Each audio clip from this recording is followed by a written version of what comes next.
Ahoy, mateys. Welcome back aboard. Been a while. Been a while since I made a vidja, but I got a lot of stuff, so much cool stuff to review and share, but I just don't have the time to dedicate to making videos once a week or whatever it takes. So I apologize for that, but when I do make them, I try to make them, count anyway. So, Montana Knife Company. If you're a knife enthusiast, I'm sure you've heard of them or they've been on your radar maybe. If you're new to knives, um, they just like this knife company has blown up, especially in the hunting world, hunting and fishing outdoor world. Um, they were just kind of, I remember I just started hearing about them, and then they were everywhere and all kinds of new sponsors and things. So USA company, and I've been wanting one. Like I've been first when they first came out with their first knife. I was like, man, that'd be cool. Seems like a good knife. But they were to me expensive, and they still are expensive. But you're paying for what you get. But I never bought one, and I always missed. Their knives sell out in like minutes, and I'm like, I'm just not even gonna attempt that. I just always felt like there would be an opportunity for me to get one where I didn't have to, be on the internet at whatever time when the drop. That's just not that's not my style. So I had joined Troute Routes, which is like Onyx for fishing, and like over a year ago, before Onyx even bought Troute Routes, I was a member of that, and I don't know. Onyx bought Troute Routes, and MKC and Onyx, I think, are affiliated. Whatever. Anyway, I got this email a couple weeks ago, and it was a opportunity to buy one of their knives 24 hours before the full public drop or whatever happened. And I hadn't seen that before, and it was in co-sponsor with Troute Routes, the fishing navigation app, and I was like, oh man, that's kind of cool, because I was a member of Troute Routes, I got that exclusive email. So I thought that was kind of neat. And then I saw the knife that they were selling for this collaboration, and I was like, oh, dude, like, it was not in my plans to buy one of these that day. But then this popped up, and I was like, man, I think I have to have that knife. And it's called the West Slope by Montana Knife Company. Hopefully, you can see there. Sorry for my shakiness. My elbow is, or my shoulder is trash. Uh, yeah. So maybe you can see where it says Troute Routes, USA made. And then on the other side is uh, the MKC logo. So we'll get back to the knife in a second. So it was an exclusive drop. It was an opportunity for me to get one of their knives that I felt like really appealed to me of what I was looking for, a design from them that's a little bit of a departure, I think, from some of their other stuff. Really jumped out at me. And I was like, hey, this just feels like one of those times where it was divine intervention, the stars aligned. Here's my opportunity to get an MKC knife. And it was a little bit exclusive. So I jumped on it. And, I feel like when things are overhyped, like it's very, very mainstream, very popular, which I feel like MKC knife kind of is in a way, and that's that's a great thing for them. I'm not knocking them for this, but they grow so big, it's like they've become so popular with so many big names behind them. I'm like, are they really that good? Or is it just taken off and it's just kind of one of those things. I don't know, but I always am a little skeptical of anything that is that popular. You just feel like you're going to be disappointed. So I try not to have my hopes up too high. But I got the knife, and man, like it's a knife, right? It's only going to do so much for your life. I'm not going to like be doing cartwheels in the front yard, but it was the thing that I love about it is it's exactly what I was hoping it was going to be, and and I think it's going to work beautifully for what I intend to use it for. Now they market this as basically a miniature fillet knife for doing, like brook trout, rainbow trout, cutthroats, western trout, wherever you catch trout, right? And that's kind of how they marketed this particular knife. But to me, I was like, man, that looks like that would be the perfect little skinner as well. Whatever animal that you need to skin out, a good little camp kitchen knife. Uh, obviously could be used. It's like a well, it's not like a Tonto, but it's got that quick drop on the top of the spine, but then its belly's up, so it makes actually a nice, almost like, to me, it's almost like a hybrid of a clip point and a drop point. It's like, it's not a super aggressive belly and upsweep like a Skinner, and it's not also some crazy super aggressive weird drop point.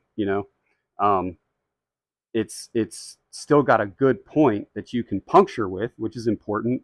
You still need to have that ability to go ahead and puncture whatever it is that you're filleting or skinning out. So it can't be too rounded off. So I really, really like that. So I was like, so what I was looking for was a super sleek, very lightweight, fixed blade knife that I could carry on my binocular harness, that would not get in my way, but would be right there and accessible when I need it. And I didn't want to notice that I had added it to my Bino harness. And I was like, man, I think this might fit the bill. I looked at all the criteria of it. It's in Magna cut steel, which is great because I live all around coastal marshes, and I wear my Bino harness anytime I'm doing any type of hunting activity, whether it's in my home state or I'm traveling. My Bino harness is always, always on me. So I needed something that could withstand exposure to saltwater environments, freshwater marshes, the whole gamut that we have in our, national ecosystem in this country. I needed a knife that was going to be able to do all of that. And I've been doing that with other types of knives, carbon steel, 1095, 420, 440s, D2. I've exposed every type of knife that you can think of to these conditions already. And you have to be very, very cognizant of keeping it cleaned and oiled, which sometimes it's, not always easy to do. So I'm like, hey, Magna cut, it's supposed to be the what when it comes to resistance. Now, of course, anything can rust, but I just like that, this is some of the latest, greatest blade metal tech that there is. And it's a little bit of a game changer in the fact that it's just so much more resilient to the environment. So this thing is crazy lightweight. I mean, like, ridiculously lightweight. Stand by one sec.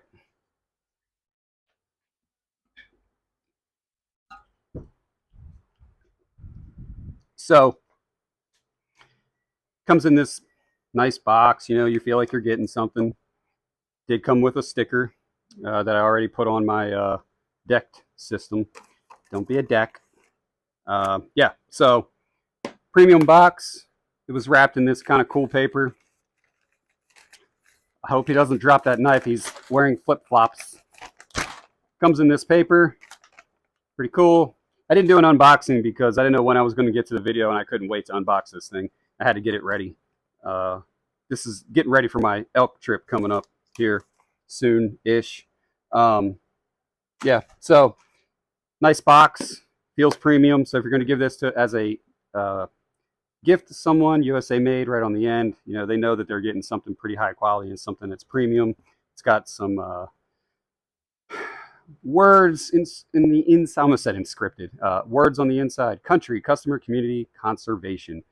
Talks about our mission is to embody the best in American craftsmanship, the American worker, and the American dream. For 30 years, master bladesmith John Smith has dedicated his life to delivering the highest quality knives. We dedicated ourselves to a lifelong relationship with our customers to ensure our knives will be passed down for generations. We are committed to giving back to our veterans, communities, and the conservation of wild game, its habitat, and hunting access. I mean, look, this knife ended up being $275, and with a basically mission statement like that on the inside of their box, if those are their true values, man, it's like, don't buy a knife from anybody else, right? I mean, that's, as far as my lifestyle goes, that's everything. Veterans, conservation of wild game, habitat, hunting access, fishing access, all that. I mean, so that's some of the foundational bedrocks, obviously, of this country. I'm not trying to get all preachy here, but that just made me, got me here in the heart a little bit. So yeah, I got it on my Bino harness. Comes with this super nice custom Kydex sheath that it just really snaps into beautifully right from the factory. You don't even have to adjust it or anything. I mean, you can. It has retention adjustment, but I feel like it's perfectly set the way it is. I'm not even going to fool with it.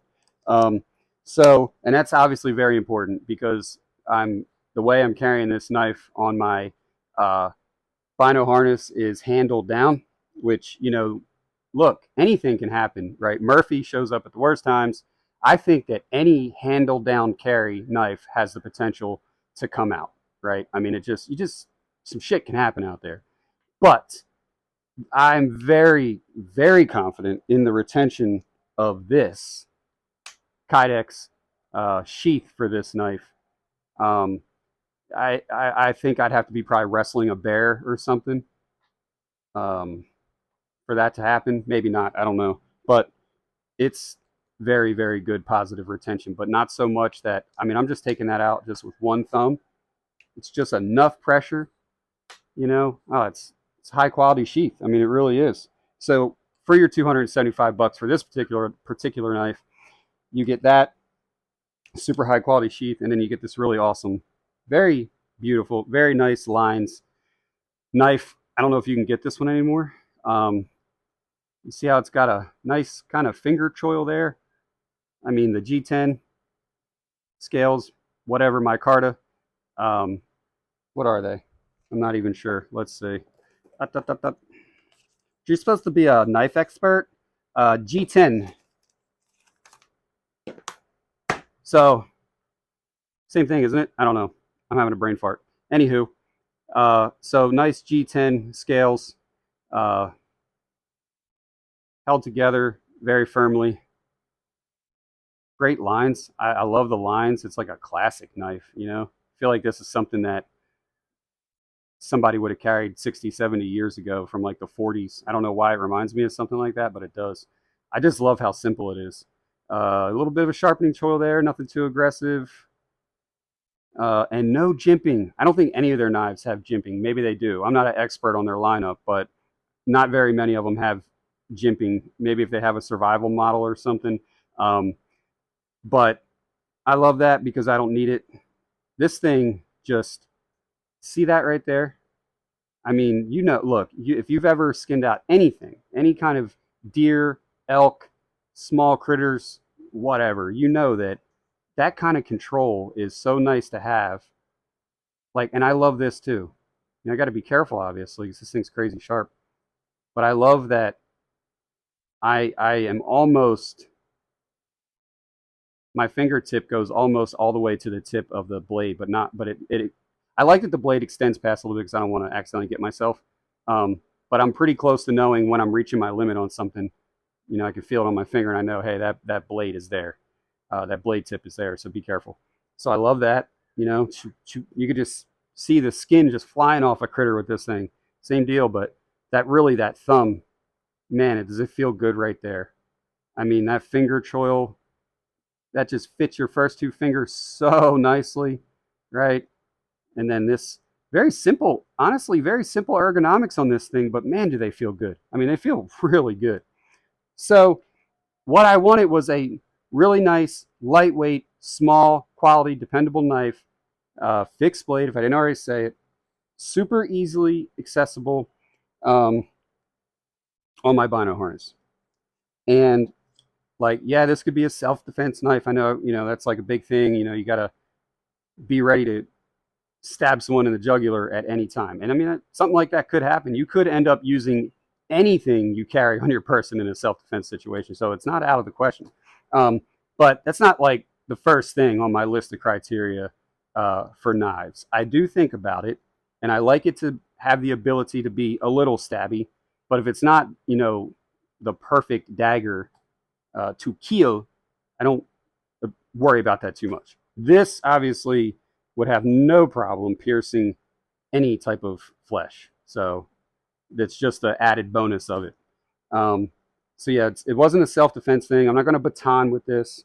It's for everything, basically, but batoning, I guess you could say.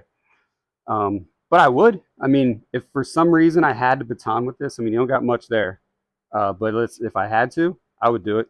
Um, I would just be careful with it. Wouldn't be able to baton much, right? So, but I would, but I'm not going to. But what I will do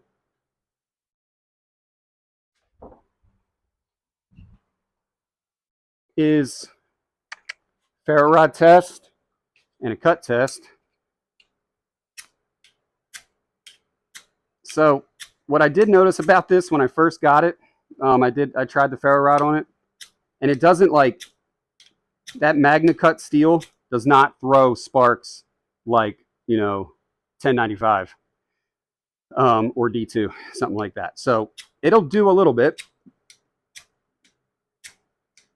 but you're not so not the greatest on a ferro rod or magnesium rod or whatever hell people. That wasn't too bad. You got to find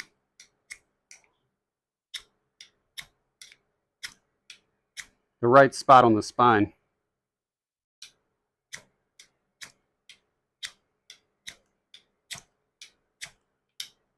Yeah, so not great on a ferro rod, but that's not a big deal.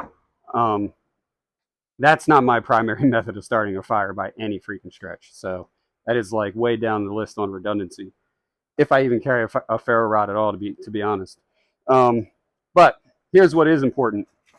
Super important to me for this knife, obviously sharpness. I mean,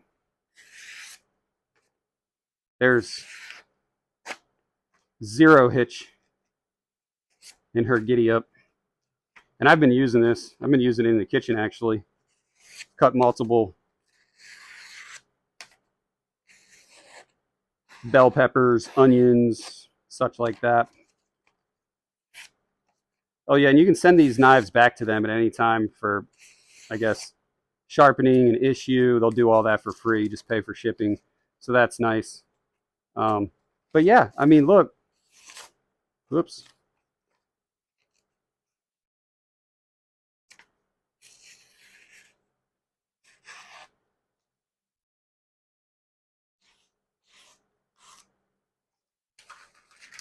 Does everything I need to. And this is important. I want a knife to be able to slice through paper as soon as I get it.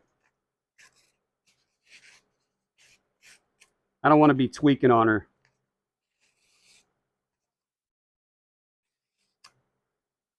As soon as it comes out of the box, I don't want to have to feel like I need to sharpen the damn thing. So there you go. That's my review of a Montana Knife Company knife. So this might not be your style, this particular knife, and that's okay. I could see how maybe some people probably wouldn't like this. But when you have a certain niche that you're trying to fill and you find something that fills it really, really nicely, you're happy. So I'm happy with it. I'm very happy with it. But at the same time, it's like still just a knife. Like it's still just a knife. I've held other knives from other companies that are higher end that are, comparable. I mean,